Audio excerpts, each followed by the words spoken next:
Itamaajooriin waliigala raayyaa ittisaa Fiild Maarshaal Biraanuu Juulaan Afrikaa Kibbaatti daawwannaa hojii taasisaa jiru. Fiild Maarshaal Biraanuun affeerraa Itamaajorii waliigala raayyaa ittisaa Afrikaa Kibbaa Jeneraal Ruudizaanii Mophii Hiwaaniyaan taasisaniif hordofee Afrikaa Kibbaatti daawwannaarra jiru. Fiild Maarshaal Biraanuu Juulaaf mooraa waajjira olaanaa raayyaa ittisaa Afrikaa Kibbaa keessatti agarsiisa waraanaa garaagaraan simannaa ho'aan taasifameeraa fi kabaja isaaniif marfiin yeroo 13 dhukaafamuu ragaan Afrikaa Kibbaatti imbaasii Itoophiyaa irraa argame ni mul'isa. Hariiroon seena qabeessi uummataa fi biyyoota lamaanii bara dheeraa walakkoofsisee dabalaa dhufuun tumsa waraanaaf bu'uura ka'uusaa marii taasisaniin ibsameera. Yeroo itti aanu hariiroo biyyoota lamaanii caalmaatti cimsu murannoon jiraachuu marichaan kaa'eera.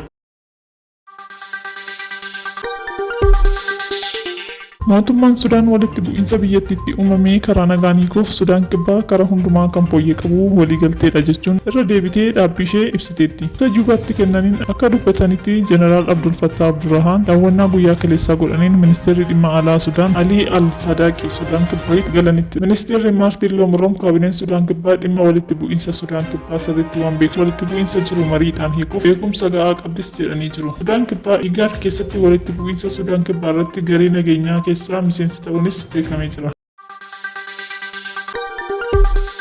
Qophii Israa'elitti imbaasii Eertiraa qopheessee hordofee mormiin lammiileen kolugaltummaa gaafatan kaasaniin miidhaan qaqqabuun dhaga'amaa jira. Walitti bu'iinsa uumameen qondaaltota poolisii Israa'el dabalatee namoonni 440 madaa'uunis ibsameera. Poolisiin Israa'el mormicha tasgabbeessuuf yaalus mormitoonni meeshaalee garaagaraatiin poolisoota irratti haleellaa raawwachuu odeeffannoo miidiyaa hawaasaarraa odeeffannee jira. Diyaaspooraawwan Eertiraa Awurooppaa fi Ameerikaa kaabaatti argaman guyyaa bilisummaa Eertiraa waggaa 30ffaa kabajuuf feestivaala qopheessuu hordofee qaamoleen mootummaa deeggaranii fi morman gidduutti mormii cimaan ka'uunis beekameera. Egaa dhaggeeffattoota maatiiwwan miidiyaa Kiilolii qophii har'aaf qabnu asumaan golomnaa turtii gaarii qabaadhaa. Laayik, sheer, sabskiraayib gochuun dagatinaa. Galatooma.